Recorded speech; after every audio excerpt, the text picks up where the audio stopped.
ನಿಮ್ಮೆಲ್ಲರಿಗೂ ಕರ್ನಾಟಕ ರಾಜ್ಯದ ಜನತೆಯ ಪರವಾಗಿ ನಿಮ್ಮೆಲ್ಲರೂ ಕೂಡ ಶುಭಾಶಯಗಳು. ಸತ್ಯ, ನ್ಯಾಯ, ನೀತಿಯಿಂದ ತಾವೆಲ್ಲ ಕೂಡ ಎಲ್ಲ ವಿಚಾರಗಳನ್ನು ಕೂಡ ಏನಿದೆ ಸಾಕ್ಷಿ ಜನರಿಗೆ ತಲುಪಿಸಿ, ಏನು ಕರೆಕ್ಟಾಗಿದೆ ಅದು ಮಾತ್ರ ತಲುಪಿಸಿ. ಏನು ನಮಗೇನು ಮಾರ್ಗದರ್ಶನ ಕೊಡ್ತೀರಿ ಕೊಡಿ. ನಿಮ್ಮೆಲ್ಲರೂ ಕೂಡ ಶುಭವಾಗಲಿ.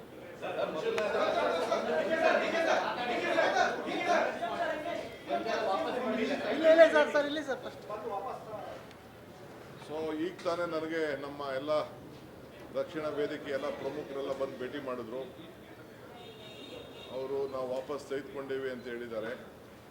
ಭಾಳ ಸಂತೋಷ. ಅವರಿಗೆ ಅಭಿನಂದನೆ ಮತ್ತು ಕೃತಜ್ಞತೆಗಳು. ರಾಜ್ಯದ ಹಿತಕ್ಕೆ ಮತ್ತು ಅವರು ಅನೇಕ ರಾಜ್ಯದ ಹಿತಕ್ಕೋಸ್ಕರ, ಜನರ ಕಲ್ಯಾಣಕ್ಕೆ, ರೈತರಿಗೋಸ್ಕರ ಕೆಲವು ಬೇಡಿಕೆಗಳನ್ನು ಕೂಡ ನನಗೆ ಕೊಟ್ಟಿದ್ದಾರೆ.